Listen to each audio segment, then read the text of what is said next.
Right, let us start. So, discussing some of the part A questions in Unit 3. It would be helpful for you to understand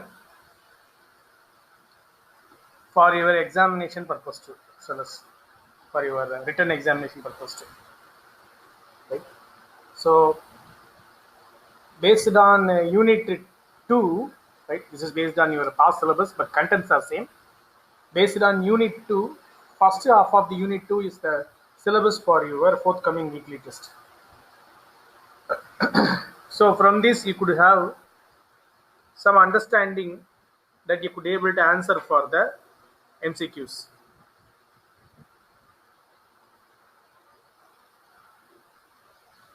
Here, first question, what is architecture? The reason to raise this question here is, here you will be coming across object-oriented architecture, resource-oriented architecture, service-oriented architecture. Okay. To discuss about these three things, the fundamental thing to be raised is this question. What is an architecture? Okay. Because even in software engineering, you have come across this question. What is software architecture? Likewise, you have come across. Okay, but here they are giving a general definition for this. What is architecture? Application architecture is to an application development team. What a blueprint is to a team of construction workers. Different organizations document different levels of application architecture. Right? I think there is some problem with English here. No need to worry about that. So the content what they want to discuss here is, what is the architecture you are following to develop the software? Right? That is the first content. Second thing, what is the architecture you are following to document the corresponding development activities? Right? So that could be the major discussion and idea that first question is bringing up with. Okay. So initially, function based architectures or call and return architectures. These are all the architectures being passed. This call and return architecture only now came to our SOA. For the service, you will give input, right? You will pay for the service.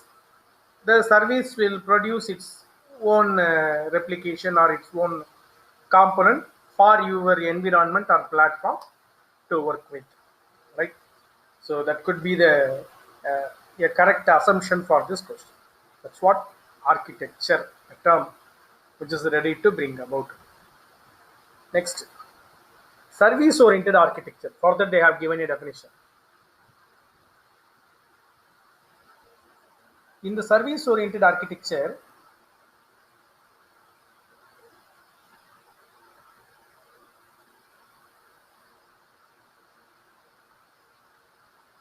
right, in the service-oriented architecture, they are talking about the term enterprise, right?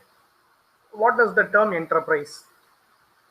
The place where different styles of architectures are followed, or different types of applications are used. Okay, so that is the term that they want to stretch it upon, using it enterprise. I can combine those things and give you the content here. So, set of services are arranged. Okay, set of services are arranged. After arranging set of services, you are creating some counters. Through that counters only I could be able to get the service. The counters are nothing but the security layer. Okay. Through that security layer only, you will use your username and password. For that you have already paid. Okay. So that username and password can be given and you could be able to use the service. Very good example is our Amazon Prime. Right. I have paid for some 3 months this much amount. So they will supply me a username and password. So using that username and password, if I'm going to supply, I will get into that corresponding services depending upon my journals, depending upon my interest, that I will see movies, right? So this could be the service oriented architecture, right? Here the architecture, how they have framed, AWS is a very big platform. In that, Amazon Prime is it's like a membership category.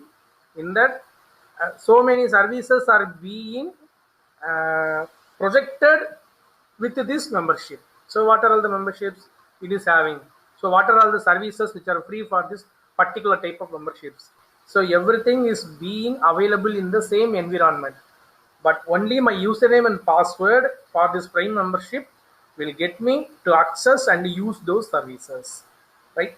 So if I don't have that, I could not able to access that. And one more thing, do I have, for example, I am ready to view a movie in the particular Amazon Prime. Can I able to do pirate that movie? Is it possible for me to do that? No. When you start doing piratation, automatically it will shut down. Even if you could check with that, just make a screen recorder and try to do it from your browser, or you try to cast something with your machine to some other content. Automatically your Prime window will close, your video window will automatically close. Check with that. So that is the role of that security service provided for the platform, right?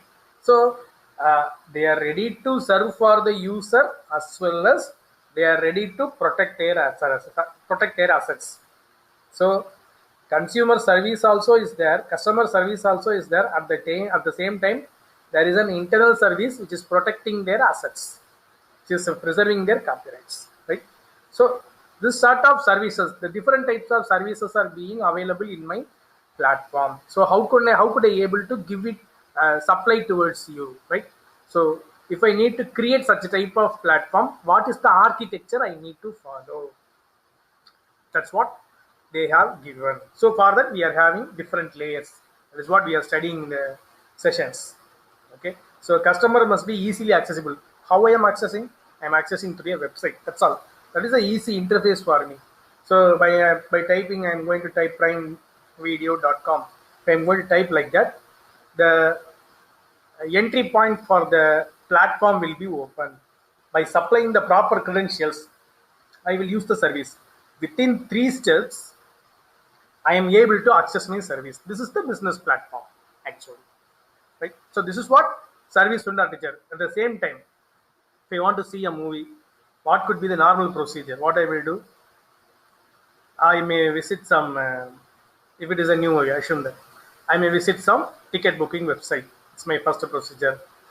So I'll do booking for the specific show, specific time. I'll complete this process of ticket booking. Tickets are being available as a WhatsApp message in my mobile, and along with my family, I am visiting towards the location. Right, I have to give my bike or car parking fee, and I have to go and verify my mobile message with the ticket ID. So they will generate me tickets, or by seeing the message itself, they will allow me into the show, and I have to go and occupy my seat. Right, I have to go and occupy my seat. There will be an interval break. So after completing that, again I'll be back to my second half of the movie. After completion, I will come back. I will show my token towards parking fellow. Again, I will come out of the venue and I will reach my home. So viewing a movie is having this many number of procedures. That means to access that service, my time has been taken in some other way, as well as by paying a minimum amount of money, I could able to get the content very easily from the internet. But you may have the role of serving will vary, right? So the same sound effects what I am viewing in a multiplex screen could not be able to have to be seen in my laptop, right? That will be different. Might be the time factor which is being served over here can be changed, right? So that much efficient that platform is providing for me. So that's what service oriented architecture. That's the major thing. So while you are going to write 2 marks, instead of writing these types of sentences, what I have conveyed, you can convey that. Write an example, right? Write an example that will give you some more importance for you, right? That will give you much more marks compared to writing one line or two line. Right? So that's the thing.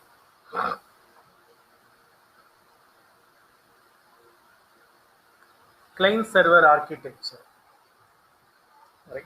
Client server architecture. That's what nothing but our the first technology or a mainframe based systems. There will be a centralized server which is available in a environment. From my clients, I will be accessing and using it. Okay, from my client, I will be accessing and using it. Meanwhile, the client server technology will rely 70% on hardware, 30% only on software. That is also relevant to protocols. Okay, that is also relevant to protocols. Okay, and also apart from the protocols, you have one more content. If client and server want to communicate with each other, client and software must have a common software, right? Through that only they will connect. For example, in Java, that if you want to communicate from one machine to other machine using your java.net package, what you will do, you will write a program. That program will communicate between. So you will write two programs. What you will do, you will write a client program and a server program. You will be connecting with the client program and the server program using the particular port number. So by the port number, both the client service as well as the server service will listen. Once the message from any one of the service is going to be received, ultimately the corresponding port will talk to each other and they will exchange the messages, right? So this is also a process of client server technology, right? So primary thing is 70% hardware, 30% only software. Even in the 30%, I have 20% purely on protocols.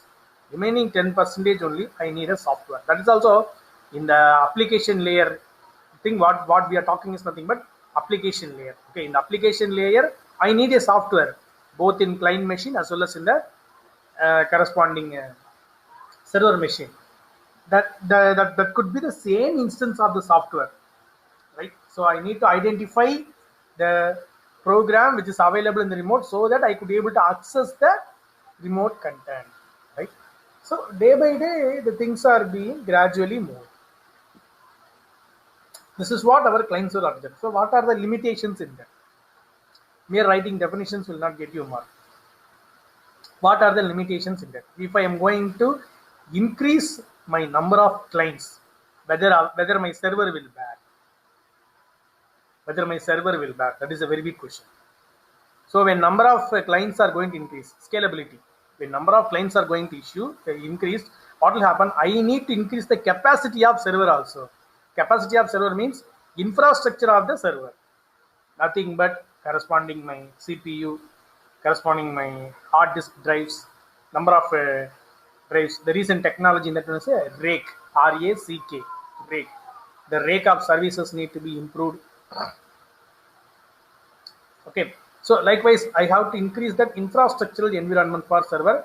Then only it could be able to manage with a number of clients. Okay, this is in terms of hardware. What about software? Whether at a time these many number of requests are handled by my server. Okay, simultaneously some 50,000 requests are coming for a service in my server. So in that case, the software which is residing in my server could be able to respond for all those 50,000 servers in the same fashion, in the same way, right? It is possible. Is it possible on that environment, right? That could be a biggest limitation in the client server architecture, right?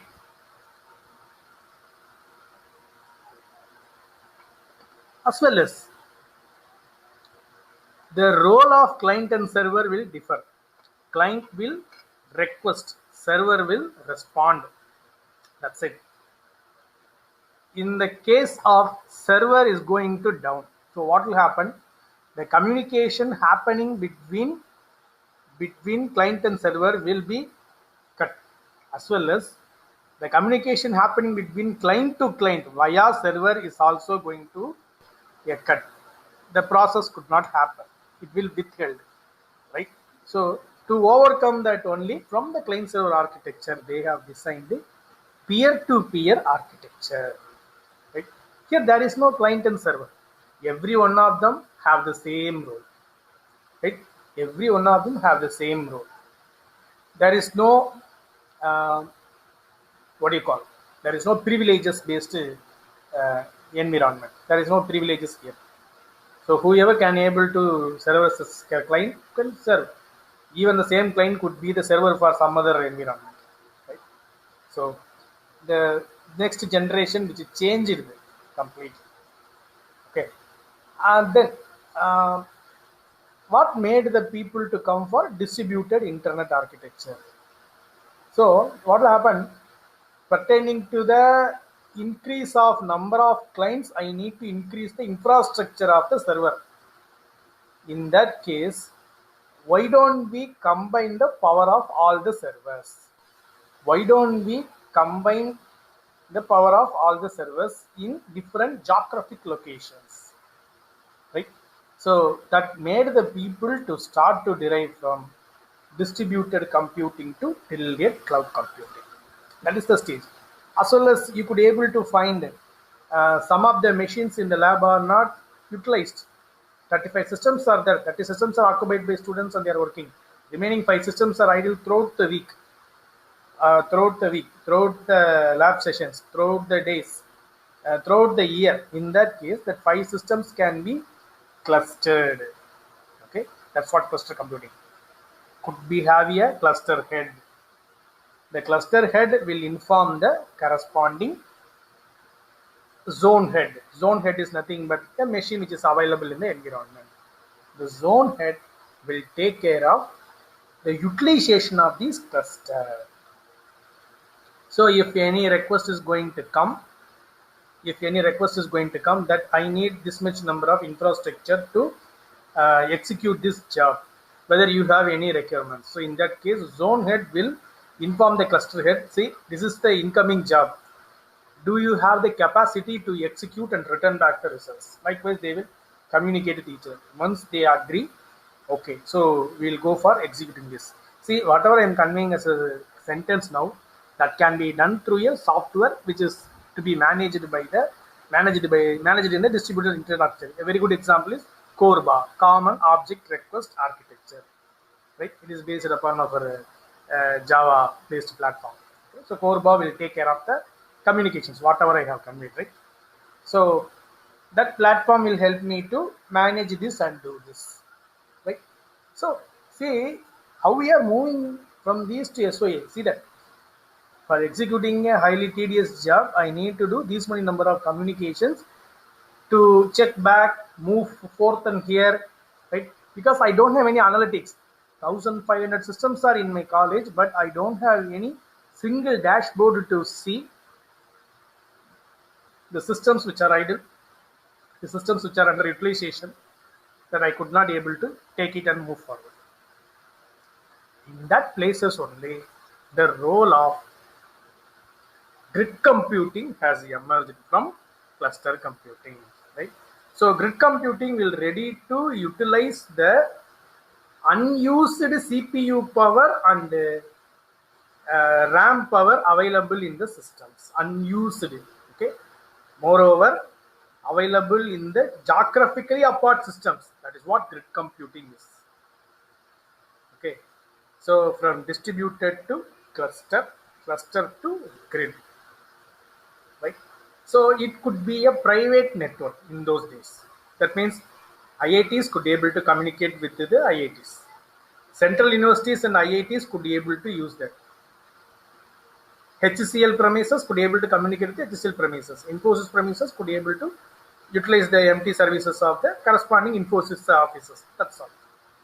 So what they did, their utilization, still it is going to be in some other some of the percentage of the systems are empty. That means still they are not they could not be able to use the resources in a full-fledged manner. Still utilization level is very low. In that case, what they did, still their utilization level is very, very low.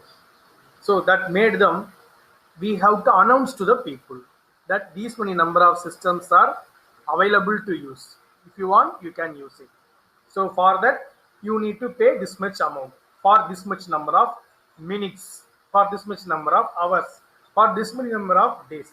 Even you can reserve your system from this time to this time for the particular date. So likewise, reservation policies are framed.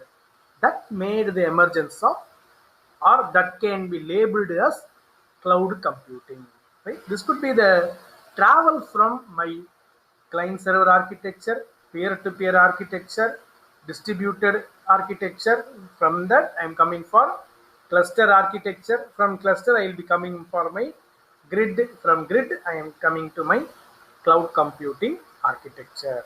Right? The reason to discuss this architecture is SOA platform is the one, or SOA model is a design approach for this architecture. Right? SOA is a design approach actually.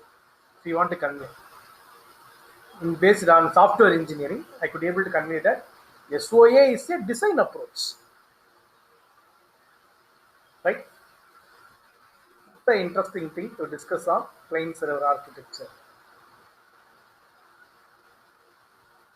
SOA characteristics. Right? So they are discoverable and dynamically bound. Right? I could be able to identify the services very easily if I get into a SOA platform. Right? They are easily discoverable. How they are easily discoverable? See, the reason is that can be easily visible to the outside world that this type of service is available to be able to use. That's it. It's like a availability of the service can be exhibited. That is what they want to convey. Right? For example, I have a service that they are ready to deliver. For example, if I supply some minimum 10 pages to their photocopy center, they will take photocopy and they will deliver it in my home. Right? This is a good job that they are doing. How the people around that environment will come to know about that, what he will do, what that photocopy shop fellow will do, that what he will do, he will announce it regularly. Right? So through in any media, by people who are residing over there, through that WhatsApp, or base is regular customers, he will communicate with them. The environment based, for example, local cable television, he may give some scrolling message over on that. Right? So my availability must be exhibited. That's what services are discoverable and dynamically bound. Right? On demand, it need to come and occupy and work. That's it. That's what the term discoverable. Right? Next, self-contained and modular. Self-contained and modular. Modular is the term. It could be able to operate individual as well as it can contribute for a teamwork also. Right? Simple example is payment gateway. Payment gateway will work for both these also. ICICI payment gateway. The same ICICI payment gateway will work for IRCTC also. The same ICICI payment gateway will work for my Redbus booking also. Right? This is what modular. Right? Self-contained. Self-contained means that it could have its own feature that will be available as a very good example is a servlet. Right? It will be available in a web container. Whoever want to access, they will respond in terms of a HTML page. Right? My availability will be visible, but they could not be able to trace my logic, what I am doing, how I am doing. Right? They know what I am doing. They can't trace how I am doing. There will be an abstraction will be there. That's what self-contained. I could be able to see the labels, but I cannot be able to see what could be the working logic behind this service. I could not be able to see. That's what self-contained. Next, interoperability. This is what I have conveyed in our even regular sessions. Right? So they could not be able to communicate between different services once upon a time. Right? So I immediately what they will do for them. So they have a business, their client is running very well. Initially, they have developed their software in C++. It's a software based on image processing. It's running well and good. The sudden utility of Python or make the environment to switch over or technology upgrade. In that case, it is ready to work for lightweight mobile applications also. So the client want to upgrade to from C++ to Python. So the corporate which is maintaining that software, what they will do as an SOA, right? Client requirement is even it need to be applicable for a lightweight mobile based environment also. They have pointed out an example, Python. As well as if they want to surrender this code to some other corporate, because for example, if their terms and conditions are not moving good, they will surrender this code. In that case, understandability of the code will take much more time. So they need to migrate to Python. That is also a case. Both of the things can be done without any disturbance both to corporate as well as the consumer, corporate and the client, right? So that can be done in a easier way. C++ program, simply they will write a Python program that will call a C++ program. That's all, right? So Python will take care of that lightweight component. It's enough. So communication between two heterogeneous languages or packages are made possible by this feature of interoperability, right?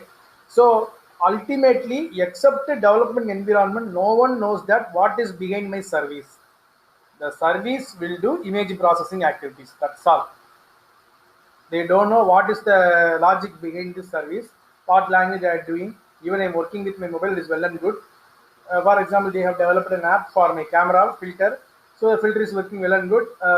The memory size being available, the generated photograph is coming less than in MBs. Quality is also good. So if it is going to come, in that case, they will not observe what could be the background logic and the thing. For example, if my filter is not working properly or it is giving some maximum number of MBs, in that case, what will happen?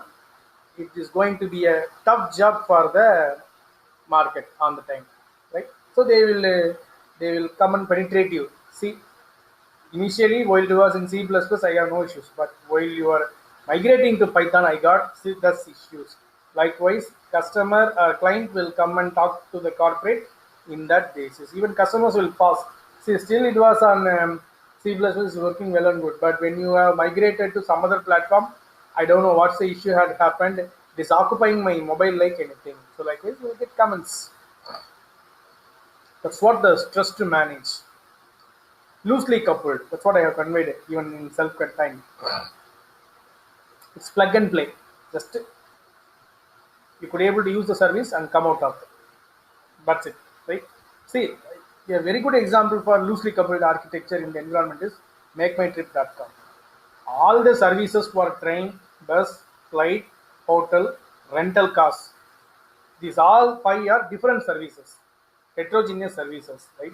All these 5 services can ready to serve a customer through a SPOC, single point of contact, called MakeMyTrip.com. That's it. So whenever they need, they will combine together and work. Whenever they are in their own business, they could be able to work alone. For example, a customer will come to book only a car. So he will use only the service of rental car section. A customer will come only to book a flight ticket. So in that case, he will use only the flight service, right? A customer will come and book a tourist package from Chennai to Bangalore or Chennai to Mysore. So in that case, what he will do, to and fro flight tickets or travel tickets will be booked.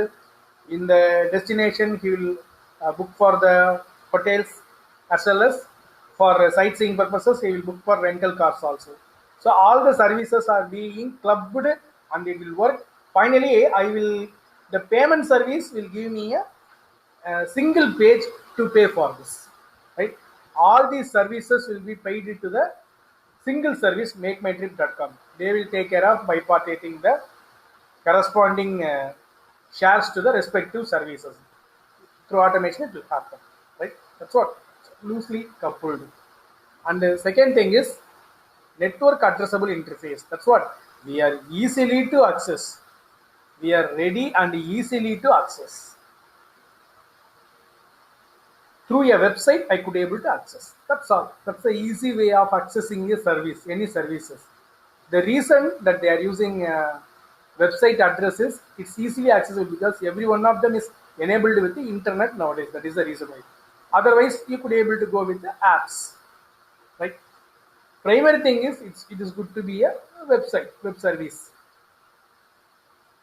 Next, coarse grained interfaces, right? So coarse grained means I could able to link with any type of environment in a easier way, right? In a easier way, as well as it will come out from the environment in a easier way. That is the term coarse grained interfaces. Whenever they feel the environment is enough, they could able to come out very easily. That's what coarse grained. Location transparent, right? See, I am able to get a CPU power and RAM power from Buenos Aires, right? A very far place from India. I am able to work in a supercomputer available in a lab in Antarctica, an R&D lab, right? So I could able to access and use it through this SOA. That's what, location transparency will be there. Both the parties will know where we are. That's the thing. Even the customer knows where I am accessing, how I am accessing.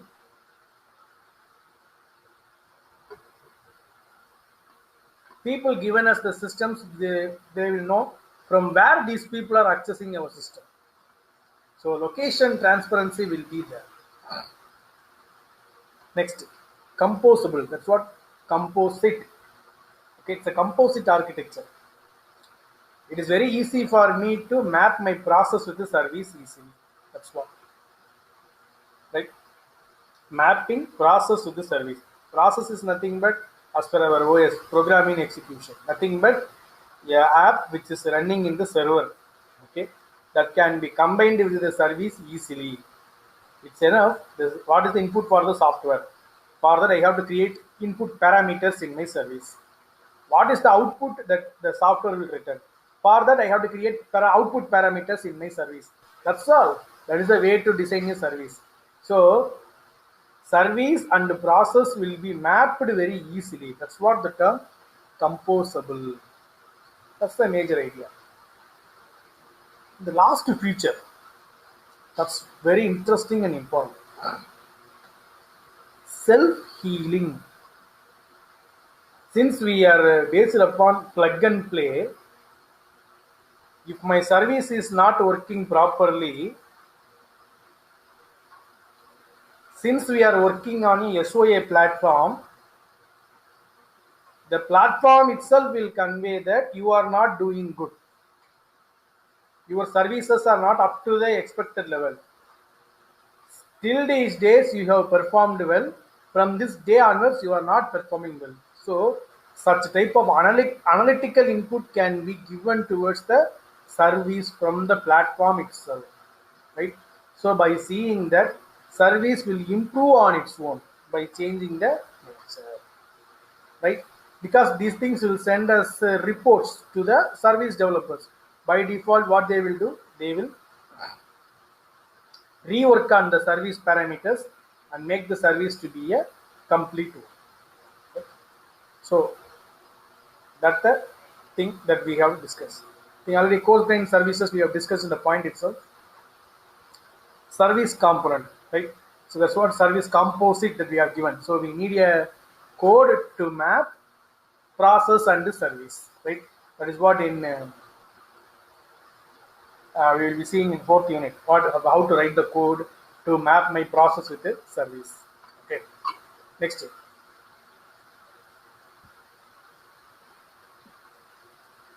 Service component level testing, right? It's nothing but we are going to test the code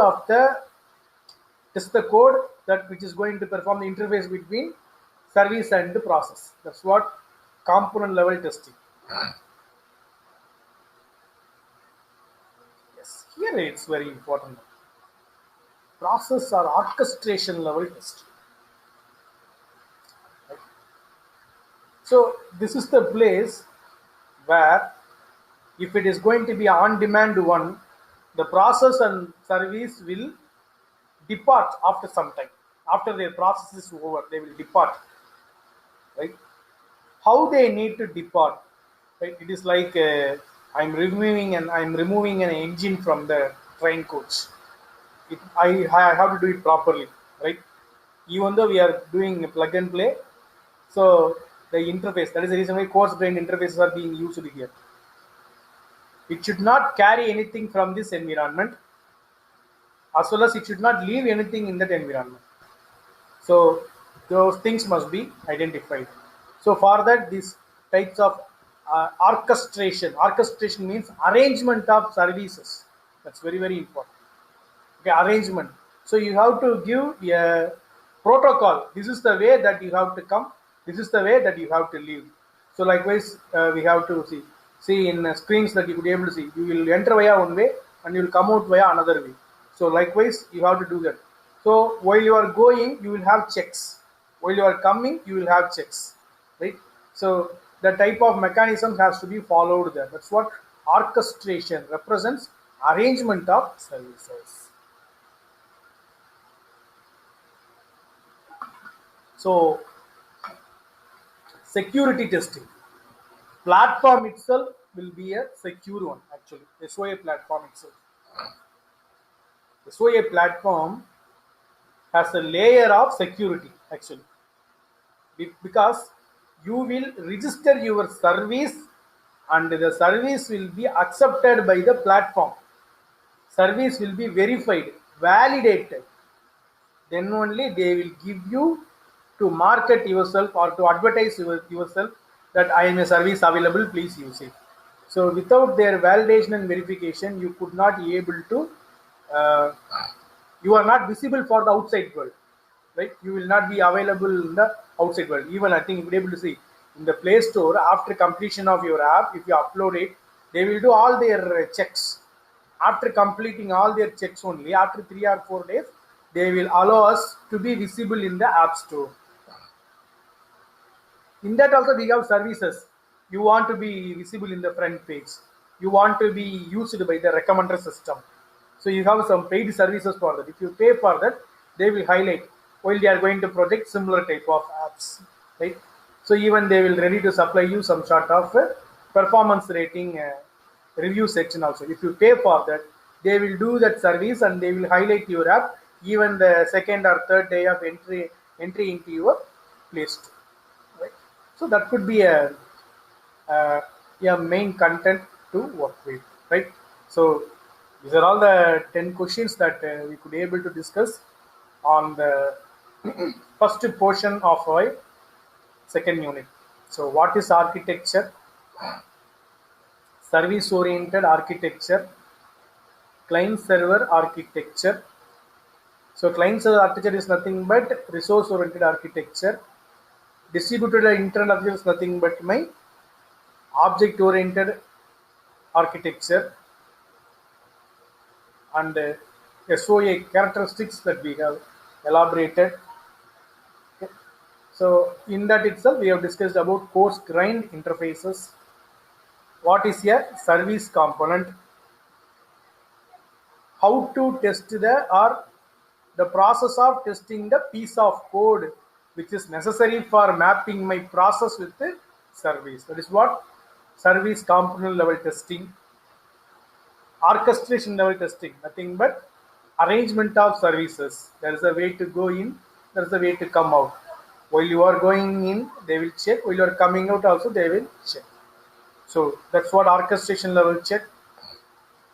Security testing, before the service is going to be launched in the platform, that they will verify, validate, then only they will make the service to be visible for the outside world. Right? So that could be the discussion for today, and I'll suggest all of you kindly go through. Even if possible, we will supply you the list of MCQs available in the campus preparation environment. We will supply you. Even you can use this to prepare and appear for the forthcoming examinations. Thank you.